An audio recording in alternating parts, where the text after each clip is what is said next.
9장에서는 이 잠언을 쓴 기자가 솔로몬이 자신도 아버지에게서 훈계를 받은 사실을 먼저 이야기를 하면서 자기 아들들에게 동일한 훈계를 베풀고 있다. 나도 아버지에게서 받은 그런 훈계를, 교훈을 아들들에게, 자녀들에게 나도 베풀고 있음을 먼저 밝히면서 10절 이하에서 19절까지에서는 지혜로운 자의 지혜로운 길과 악인의 길을 대조를 하면서 지혜로운 길을 걸어간 사람의 결과와 악인의 길을 걸어간 사람의 결과를 언급을 합니다.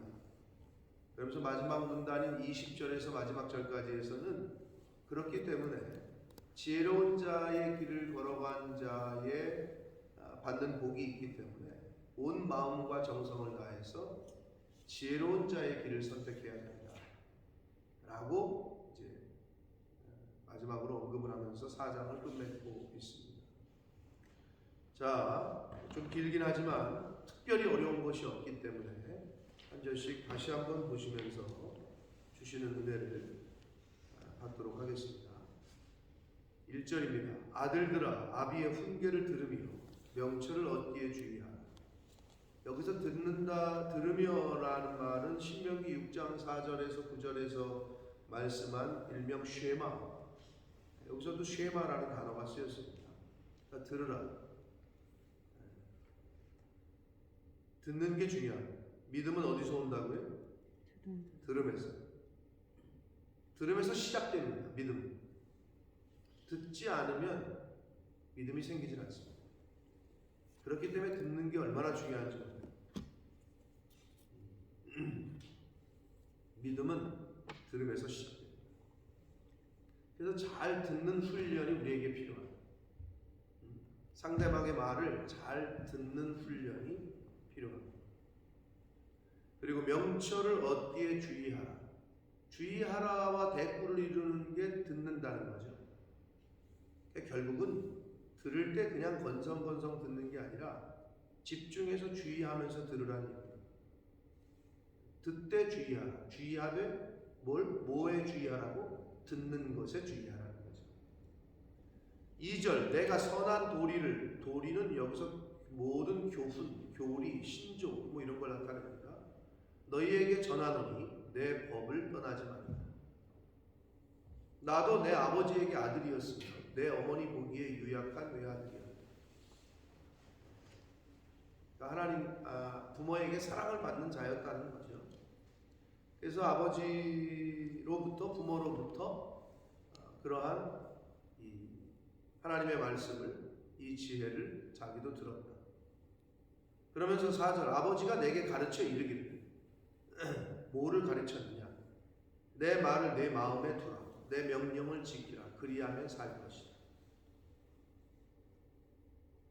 아버지가 가르치는 교훈을 마음에 두고 지키면 살리라. 마음에 둔다라는 게 어떤 걸까요? 그러니까 아버지께서 가르치시는 교훈을 두라는 말의 원어의 그 의미는 붙들다, 붙게 지키다 이런 뜻이에요. 그러니까 마음에 둔다라는 말은 잘 지킨다는 거지. 부모의 말씀, 부모님이 하신 말씀을 잘 지킨다라는 게 둔다는 거예요.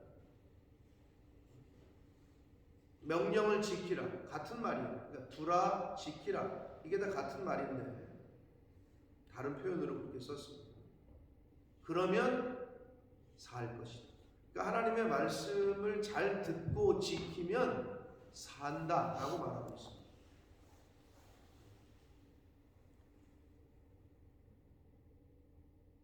그 밑에 나오는 말씀과 13절에 보면 우리가 밑에 가서 읽겠습니다만 훈계를 굳게 잡아 놓치지 말고 지키라. 지키면 생명이니라. 이것이 네게 생명이다. 같은 말이에요. 내 말을 내 마음에 두라. 명령을 지켜라. 그리하면 살 것이다. 훈계가 곧 하나님의 말씀을 굳게 잡고 지키는 것이 곧 생명이다. 13절과 같은 의미가 되겠습니다. 5절 지혜를 얻으며 명철을 얻으라.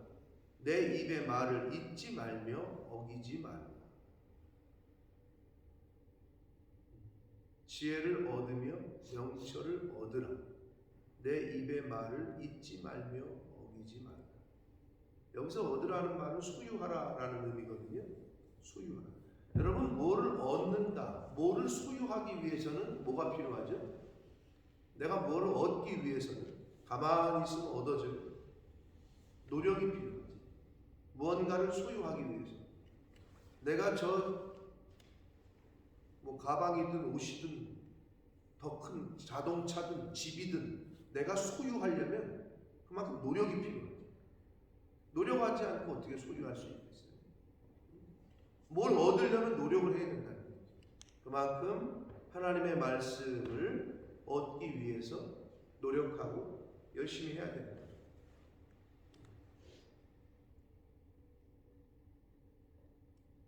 6절 지혜를 버리지 말라. 그가 너를 보호하리라. 그를 사랑하라. 그가 너를 지키리라. 말씀을 누누이 드렸습니다만 지혜는 하나님이라고 보시면 제일 정확하다고 그랬어요. 네. 여기서도 그를 사랑하라 라고 이렇게 의인화해서 말하잖아요. 지혜를. 그를 사랑하라. 하나님을 사랑하라. 그가 너를 지키리라.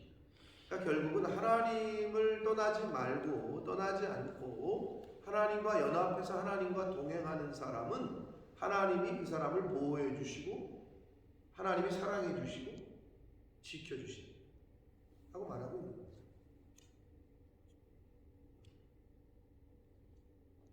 보호하심을 받고 하나님의 사랑을 받고 하나님이 지켜 주시는 인생이 되려면 하나님의 말씀을 잘 소유하고 잘 지키고 잘 듣고 해야 됩니다. 지혜가 제일이니 지혜를 얻으라. 지혜를 얻는데 힘쓰라는 거죠. 그죠? 네, 지혜가 첫 번째라. 제일이니. 우리는 뭘로 지혜를 두고 있는지, 뭐를 얻기 위해서 힘쓰는지. 지혜가 제일이다. 결국 하나님이 최우선이다. 하나님이 제일 먼저라는 거죠. 저와 여러분의 신앙생활에 이 땅에서 살아가시는 동안에 그 가치가 여러분이 무엇에 제일 우선순위를 두고 있는지 모르나 하나님을 제일 우선순위로 두시는 신앙생활 하시기 축복합니다. 지혜가 제일이다. 하나님이 제일이다. 그 지혜를 얻으라. 내가 얻은 모든 것을 가지고 명철을 얻으라. 그러니까 모든 것, 내가 갖고 있는 것 중에 모든 것을 투자해서라도 지혜를 얻으라는 거예요.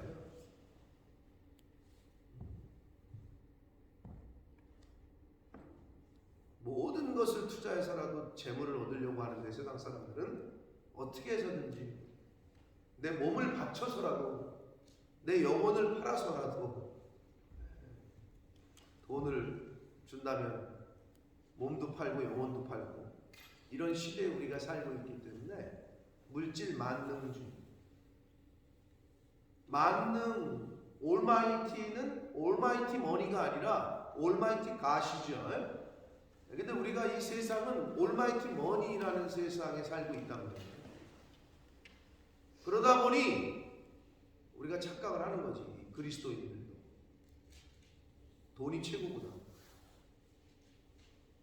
거기에 넘어갔다가는 뭐 후회하는 인생을 살 수밖에 없기 때문에 올마이티 가시지 올마이티 머니가 아니야. 그러니까 지혜가 제일이다. 그러면서 그를 높이라. 그리하면 그가 너를 높이 들리라. 우리가 하나님을 높이는 삶, 하나님을 경외하는 삶을 살면 하나님이 그렇게 사는 사람, 하나님을 경외하고 하나님을 높이는 사람을 높이시겠대. 그리고 만일 그를 품으면 그가 너를 영화롭게 하리라. 뭐 이거는 우리가 이 땅에서 높아지기를 원하고 영화를 얻기를 원하잖아요. 부귀영화, 솔로몬이 본인이 직접 체험을 한 거죠. 그죠? 너 뭘 줄까? 그랬더니 너는 어리석으니 하나님의 자녀들, 하나님의 백성들을 잘 인도할 수 있게 지혜를 주십시오. 그 지혜를 구한 것이 하나님의 마음에 딱 맞아 떨어지니 하나님께서 어떻게 하셨어요? 구하지 아니한 부귀 영화도 다 주셨잖아요. 그걸 경험했으니 이렇게 말할 수밖에 없겠죠. 그러니까 직접 경험한 거라고. 하나님을 높이는 삶, 하나님을 최우선순위로 두는 삶을 사니 하나님께서 높이시고 영화롭게 하신다. 높아지기를 원하죠. 그렇죠? 그리고 영화 얻기를 원한다. 그러니까 세상의 방법하고는 좀 다릅니다. 그러니 하나님을 높이시고 하나님을 경외하는 삶을 사시는 저와 여러분에게 원합니다. 9절, 그가 아름다운 관을 내 머리에 두겠고. 여기서 관은 뭐 직장인들로 말하면 직장인들은 그러니까 쉽게 얘기하면 군인에게 있어서는 별 달면 이제 군인으로서 이제 정점을 찍은 거다. 이렇게 말을 합니다. 군인은 별을 달면 우리가 흔히 그런 말을 하죠. 별이 진짜 하늘의 별이다. 군인으로서는 별을 달면 정점을 찍은 거다. 그래서 이제 그 별이라는 표현을 상징적으로 표현하는데 직장인에게 별은 뭘까요? 직장인이 별 달았다. 이게 뭐예요? 뭐요? 임원이요, 임원. 임원이 되는 거예요. 그게 별 단 거예요. 공무원에게 별이 뭘까요? 공무원에게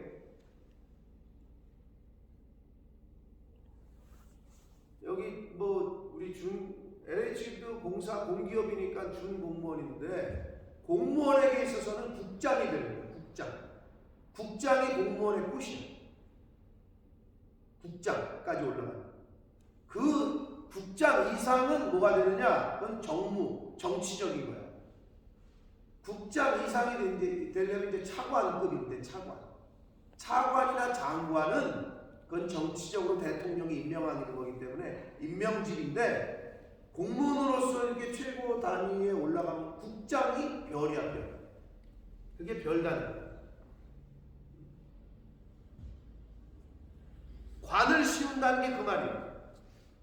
하나님께서 그런 자리를, 높은 자리를 주신다는 거지. 관. 영화로운 면류관을 내게 주리라.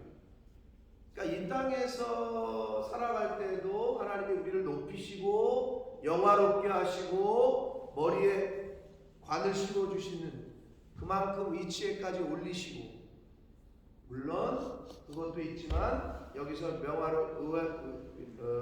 마지막 영화로운 면류관은 마지막 심판 때 우리에게 주시겠다고 하시는 의의 면류관, 생명의 면류관, 금 면류관 뭐 등등등 마지막 심판 때 우리에게 이제 하나님께서 주시는 상급이죠. 우리의 상급에 따라서 이 땅에서 얼마나 하나님을 우선순위로 두고 하나님의 말씀을 지키며 살려고 힘쓰고 애썼는지에 따라서 내가 행한 대로 갚아주리라 라고 말씀하셨으니까 하나님께서 이 땅에서 하나님의 뜻대로 열심히 살려고 한 사람들은 당연히 면류관을 많이 주셔야지. 행한 대로 갚아주시는 게 맞으니까. 그게 공평하신 하나님입니다.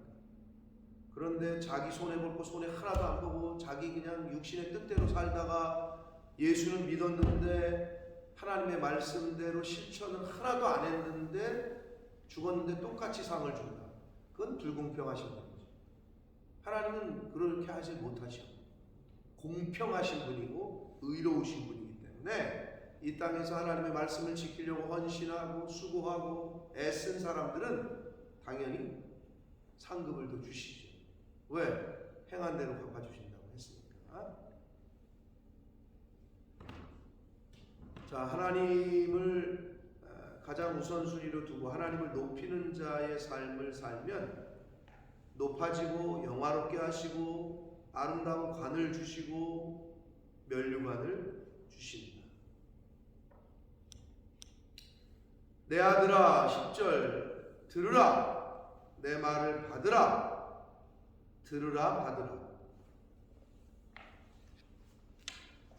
굳이 왜 이렇게 표현했느냐? 성경에 보면 하나님의 말씀을 듣는 거를, 듣는 건 뭘로 들어요?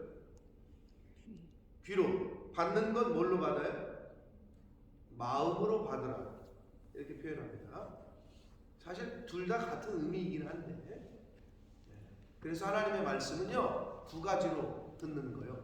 첫 번째는 이 귀로, 그리고 두 번째는 마음으로. 근데 그 마음이 늘 얘기하지만 영과 마음은 같은 어원이에요. 우리 한국말로 그렇게 번역을 따로따로 하는데 마음과 영은 같은 거예요. 그래서 마음이 아프다는 건 영이 아프다라는 거예요. 속이 아프다는 건데, 화병이라는 게 있죠. 공식적으로 화병. 그게 마음의 병이라고 해요. 마음. 영이 아프다는 건데 마음으로 듣는 거. 그러니까 귀가 두 개인 거지. 육신의 귀와 영의 귀. 그게 마음의 귀. 그래서 여기서도 두 가지 표현을 하는 거예요. 들어라, 받아라. 받는다는 거는 영이 듣는 거를 말해요. 마음으로 받으라. 육신의 귀로만 듣는 사람들의 특징은 우리가 흔히 하는 말로 쟤는 듣고는 있는데 한 귀로 듣고 한 귀로 흘립니다. 마음으로 들어야 되는데, 영으로 들어야 되는데 그게 이제 마음으로 받는다라고 표현을 하고 있는 거예요. 그러니까 우리가 하나님의 말씀을 들을 때 육신의 귀로만이 아니라 영의 귀로, 마음으로 들어야 될 줄 믿습니다. 아멘. 그리하면 내 생명의 해가 길리라 라고 말씀합니다. 그러니까 하나님의 말씀을 들을 때 생명의 해가 길다. 두 가지 다 의미합니다. 뭐냐? 육신의 생명을 얘기하는 거냐? 영의 생명을 얘기하는 거냐? 사실 두 가지 다를 의미한다고 볼 수 있어요. 장수하는 거 사람들이 원하는, 모든 사람들이 원하는 건데, 그러나 여러분, 육신은 살았는데 마음이 죽었다. 심령이 죽었다.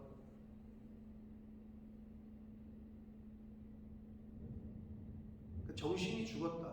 뭐 그걸 꼭 치매라고 얘기하지 않아도 정신이 죽었다. 치매라고 얘기하지 않아도 마음이 죽은 게 어떤 거냐? 사랑하는 사람을 사랑하지 못하고, 남을 긍휼히 여기는 마음이 없고, 악한 마음만, 악만 가득한 거죠. 다른 사람들과 교제하지 못하고, 육신은 살아있는데 이 속에 악한 마음만 가득해 있어. 그건 영이 죽은 거지. 모르겠어요. 그런 상태로 살면 얼마나 힘들까. 본인도 힘들고 주위에 있는 사람들도 힘들고. 그런 의미가 바로 그 두 가지 의미의 생명의 해가 길리라 라는 말씀입니다. 그러니까 하나님의 말씀을 제대로 듣지 않고 마음으로 받지 않는 심령은, 육신은 이 고기 덩어리는 살아있는지 모르나 영이 죽으면 살아도 산 게 아니지. 뭐 굳이 의학적으로 분류를 하면, 여기 영국은 심장사가 아니라 뇌사가 살아 그랬잖아요. 심장이 뛰고 있어도 뇌가 죽으면 그건 의학적으로 죽은 거로 본다고 제가 말씀드렸잖아요. 우리 교회 그 윤진이 사건 때 우리 저 자리에서 드럼을 치던 애인데 14년 전이지. 15년 전. 저희가 오고 나서 한 1, 2년 됐습니다. 자전거 타다가 넘어졌는데 헬멧 안 써가지고 뇌진탕이 되면서 차하고 부딪히긴 했는데, 세게 부딪힌 게 아니라 부딪혔는데 중심을 못 잡으니까 넘어졌는데 이제 뇌진탕이 된 거야. 그래서 병원에 갔더니 의식이 없는 상태. 그래서 뭐 대사관에서 내려오고 영사가 오고 한국에서 작은아버지, 아버지가 안 계셨기 때문에 작은아버지가 비행기 타고 날아오고 있고 병원 가서 그런 상황인 거 알고 집에 왔다가 그 다음날 사고가 나고 병원 갔다가 그 다음날 갔단 말이에요. 제가 그 다음날 갔는데 병실에 있어야 될 애가 영안실에 있다는 거야. 그때 저 얼마나 황당했는지. 그래서 제가 영사한테도 이게 무슨 일이냐 그때 알아보더니 뭐 인공호흡기 붙여있던 걸 그냥 꼈다는 거야. 얼마나 황당하던지. 아니 지금 한국에서 가족이 오고 있는데 무슨 말이냐 그랬더니 병원의 컨설턴트라는 사람의 위치에 있는 사람이 그냥 뛰라면 뛰는 거네. 부모의 동의 이런 거 없대요. 뭔 소리냐 무슨 그게 말 같지도 않은 소리냐 이제 우리 정서에는 그랬더니 영국은 뇌사가 사네. 그러니까 심장이 뛰고 있어도 뇌가 죽은 건 죽은 거로 본다는 거야. 그래서 그거 뛰고 그냥 뛰면 죽잖아. 죽으니까 시체 영안실로 가 있다는 거야. 얼마나 황당하던지. 우리나라는 어때요? 아직도 우리나라는 결론을 못 내렸습니다. 심장이 뛰고 있으면 뇌사도 부모의 동의가 없으면 이거 뛰지 않습니다. 절대. 아직까지 인간적인 것 같아. 근데 영국의 이름의 나라는 난 그때 진짜 너무 못다가 뭐 소리를 지를 수가 있어? 뭐 할 수가 있어? 가족 입장에서는 너무 황당한 거지. 근데 영국은 그래서 뇌사가 사야. 심장이 아무리 뛰고 있어도. 어떤 의미에서는 정신이 죽으면 그건 죽은 거다 이렇게 보는 거나 마찬가지죠. 이 뇌가 죽으면 죽은 거라는 거야. 아무리 이 육체적인 심장이 뛰고 있어도. 여기서 생명의 해가 길리라는 것은 하나님의 말씀을 우리가 잘 듣고 받으면 뭐 육체적인 육신의 생명도 생명을 의미하는 거지만 영적인 생명의 해가 길다라는 걸로 보시면 됩니다. 내가 지혜로운 길을 네게 가르쳤으며 정직한 길로 너를 인도했다. 하나님의 말씀은 우리를 정직한 길로 인도합니다. 거짓된 길이 아니라 하나님의 말씀은 우리를 의로운 길로 인도해요. 불의한 길이 아니라. 그래서 우리가 구분하기 쉬워요. 여러분 말이 이퀄 0이라고 그랬어요. 늘 얘기하지만 말이 0이기 때문에 내가 너희에게 이른 말이 영이요 생명이다라고 예수님이 정의를 해주셨기 때문에 사람의 말을 들으면 그 사람의 정신세계를 듣는 거야. 사람의 말을 들으면 그 사람의 영을 듣는 거야. 그래서 그 사람과 이렇게 어떤 사람과 대화를 해보면 그 사람의 영적인 상태를 알 수가 있는 거예요. 그러니까 여러분 구분하기 쉬워요. 그러니까 입만 열면 다른 사람 험담하고 막 다른 사람 얘기하고 누구네 집이 뭐 바람났다며 누구네 집이 뭐 했다며 구분을 딱 하시기가 편해요. 말을 들어보면. 말이 영이라고. 그러니까 내가 내뱉는 말은 내 속에 있는 영이 나오는 거예요.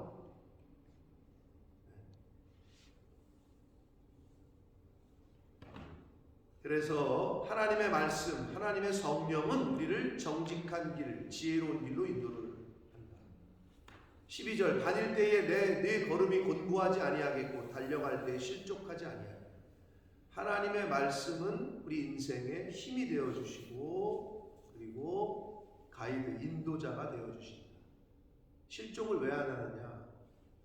이 어두운 인생길을 걸어가람에 있어서 하나님의 말씀은 우리의 등불이 되어주시고 빛이 되어주시기 때문에 우리가 달려가도 실족하지 않는다.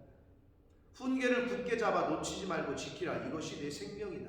앞에 있는 말씀과 동일한 의미라고 그랬어요. 하나님의 말씀을 잘 듣고 지키는 것, 이것이 생명이다. 이게 생명이에요. 근데 하나님의 말씀을 듣지도 않고 지키려고 하지도 않고 붙잡지도 않으면 그게 생명인데 그걸 안 하면 어떻게 돼요? 죽은 거죠. 그러니까 영이 죽어 있는 거죠.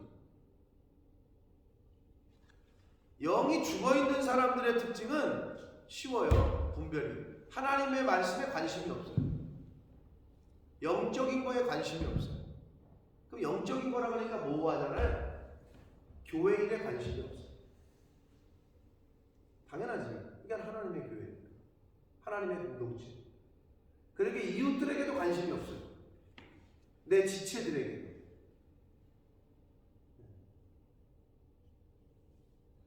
그게 영이 죽어있는 사람의 특징이에요.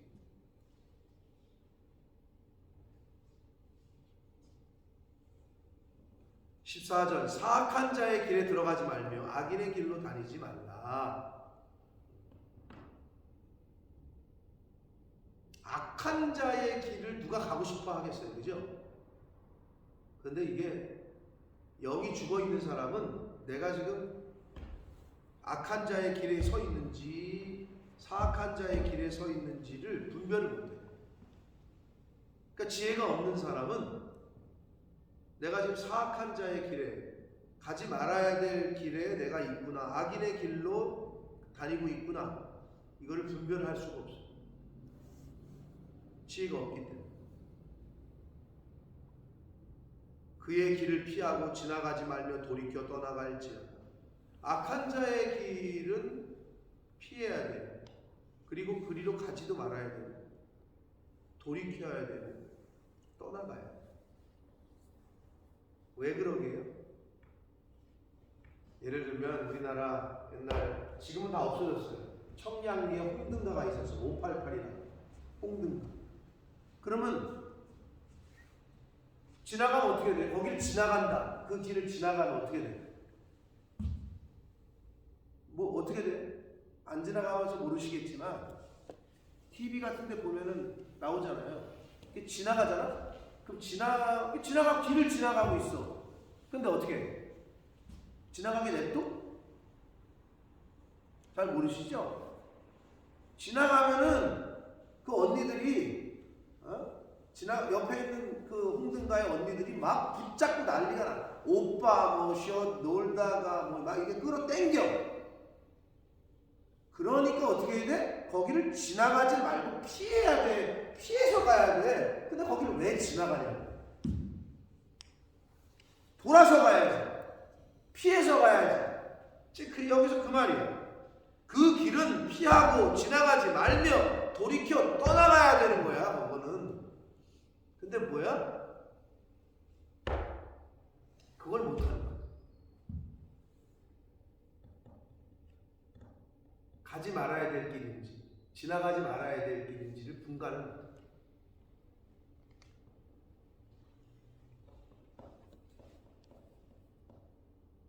피해야 돼, 피해.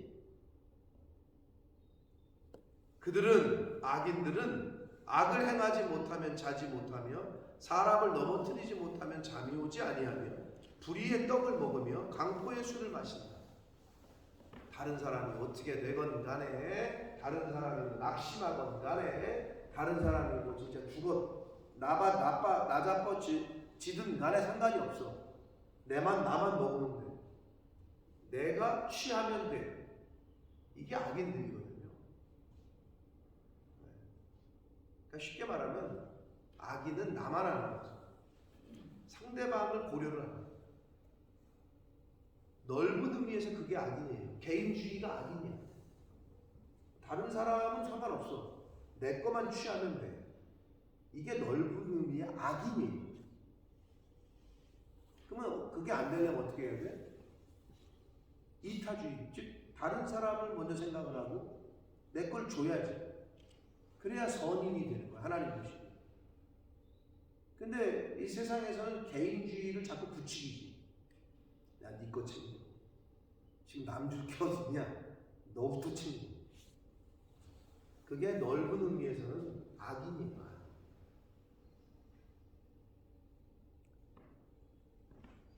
불의의 떡과 강포의 술을 마신다. 18절 의인의 길은 돋는 해 같다. 그런데 19절 비교하죠. 악인의 길은 어둠이다. 자, 의인의 길은 햇빛이 비치는 돋는 해 같다. 악인의 길은 어둠이다. 어둠 같다. 이렇게 비교를 하고 있어요. 그래서 의인의 길은 돋는 햇살 같아서 크게 빛나 한낮의 광명에 이른다. 한마디로 의인이 가는 길은 아주 그냥 환하게 비치는 그런 길이고, 악인의 길은 어둠이어서 걸려 넘어져도 그것이 무엇인지 깨닫지 못한다. 무엇인지 깨닫지 못한다. 어둠에서 뭐에 부딪혀도 안 보이니까 모르겠죠. 근데 이게 어떤 상징적인 표현이냐면 영적인 무감각을 의미하는 거예요. 운동할 때 쓰는 표현이죠. 데드 레그. 다리가 죽었대. 그게 무슨 말이에요? 다리를 못 움직인다는 거지. 이렇게 갑자기 왜 타박상 여기 딱 맞으면 어떻게 해? 다리가 안 움직여. 데드 레그 라고 표현해요. 죽은 거의 특징은 안 움직임, 무감각이야. 무감각. 영적으로 무감각하잖아요. 영적으로 무감각하면 말 그대로 감각이 없기 때문에 깨닫지를 못하는 상태. 그런 상태에 임한다. 내가 가야 될 길인지 가지 말아야 될 길인지, 이거를 해야 될, 이걸 받아도 되는지 받으면 안 되는지, 뭐 봉투를 내미는데 이걸 내가 받아도 되는 봉투인지 받으면 안 되는 봉투인지, 이게 뇌물인지 아닌지 분간을 못해. 그게 영적 무감각.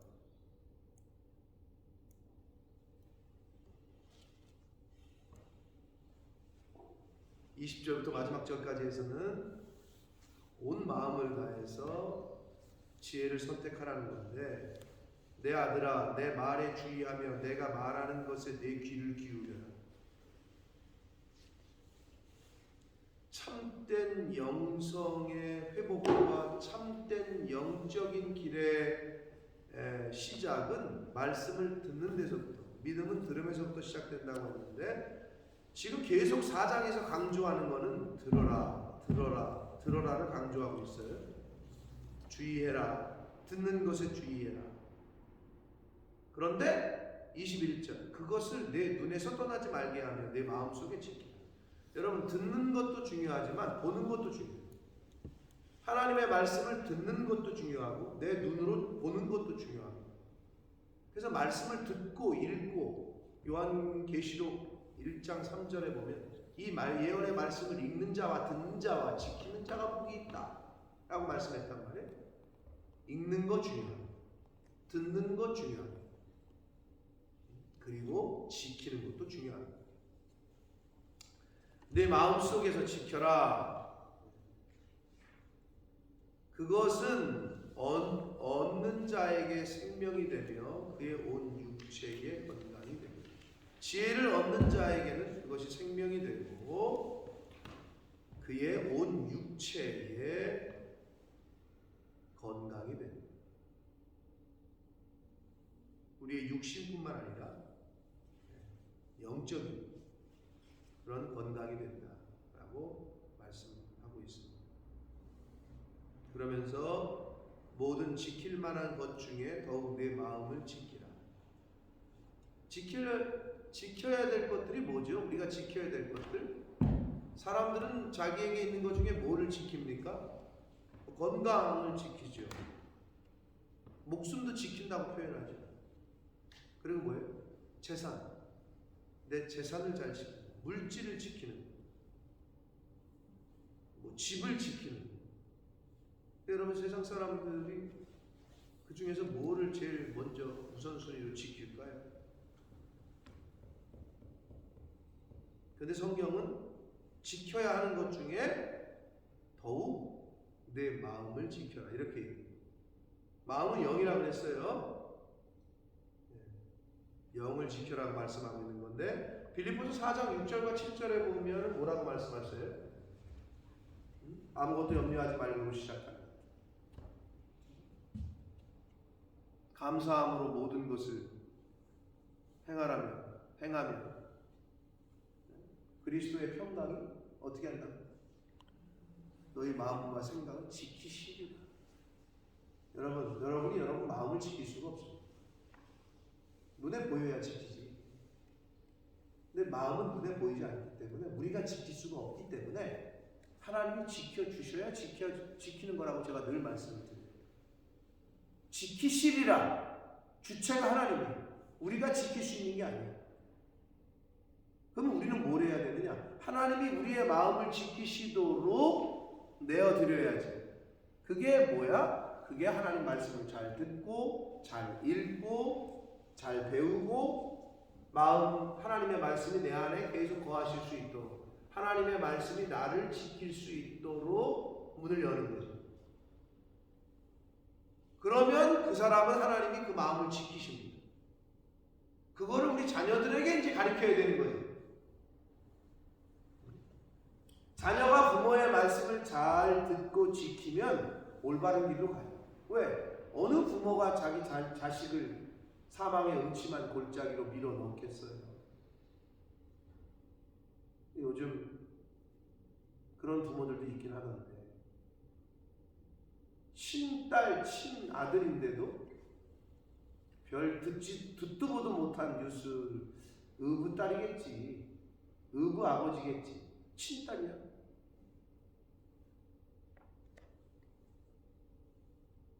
이제는 거의 끝까지 막장까지 갔어. 지금 세상.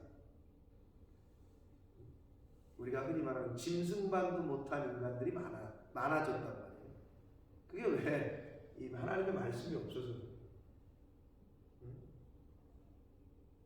그래서 지켜야 할 것 중에 더욱 내 마음을 지켜라, 영을 지켜라. 왜냐? 생명의 근원이 거기서 나기 때문이다. 생명의 시작, 생명의 근원은 마음이라는 거죠. 그래서 여러분, 마음이 아픈 사람은 어떻게 해요? 마음이 병든 사람은 어때요? 육신 사지는 멀쩡한데 시름시름 안 와. 마음이 병들면 사람이 시름시름 안 와. 의욕도 없어져요. 우리가 흔히 말하는 상사병 걸린 사람, 상사병, 마음이 병든 거지. 마음이 아프고 힘들고. 그럼 이 육체는 아무것도 할 수 없는 상태가 돼버려요. 그래서 이 생명의 근원은 우리 마음에서 온다. 여러분, 마음을 잘 지키셔야 됩니다. 네. 그래서 상대방의 마음을 격려를 하고 힘을 주고 위로를 하고 에너지를 공급할 수 있는 거는 뭐예요? 말이에요, 말. 그래서 하나님의 말인 하나님의 성령이 우리에게 임해야 우리의 마음이 막 활성화가 되고 힘을 얻는 거예요. 그리고 다른 누군가로부터 하나님의 말씀을 통한 격려와 위로와 그런 말을 들으면 그 말 한마디가 그 사람 상대방을 살려요. 당신의 말한 말씀이 나에게 큰 힘이 됩니다. 격려하는 그 말 한마디. 근데 여러분, 명심해야 될 거는 반대로 그 말 한마디가 그 사람을 죽일 수도 있다. 그래서 계속 얘기하는 거는 이제 나중에 나온 이 세치도 안 되는 혀가 사람을 죽이기도 하고 살리기도 하고. 생명이 그 마음에서 나기 때문에. 24절, 구부러진 말을 내 입에서 버리며 삐뚤어진 말을 내 입에서 버리냐. 왜 그래요? 이게 지금 왜 말이 사람을 죽이기도 하고 마음을 상하게도 하고 마음을 힘을 줄 수도 있기 때문에.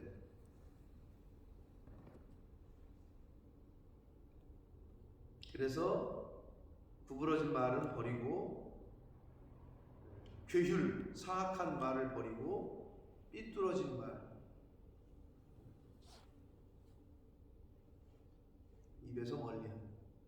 우리가 옛날 어르신들 말씀에 그런 말이 있죠. 입은 삐뚤어졌어도 말은 바르게 하라 그러잖아요. 입이 이렇게 삐뚤어졌어도 말은 똑바로 해라. 근데 여기서 삐뚤어진 말이라고 그러잖아요. 아니 말을 왜 그렇게 해? 말 대화하다 보면 그게 뭐야? 삐뚤어진 말을 하는 거죠. 그런 거는 멀리하라라고 말씀합니다. 내 눈은 바로 보며 내 눈꺼풀은 내 앞을 굳게 살펴. 봐야 될 걸 보라는 거예요. 우리 눈을, 육신의 눈을 가지고 바라봐야 할 걸 바라보라는 거지. 발이 행할 길을 평탄하게 하며 내 모든 길을 든든히 하라. 우리의 발은 또 가야 될 길을 가야죠. 가지 말아야 될 길은 가지 말고, 좌로나 우로나 치우치지 말고 내 발을 악에서 떠나게 하라. 그래야 지혜를 얻고, 그래야 지혜를, 하나님의 말씀을 지키는 삶을 살 수가 있다.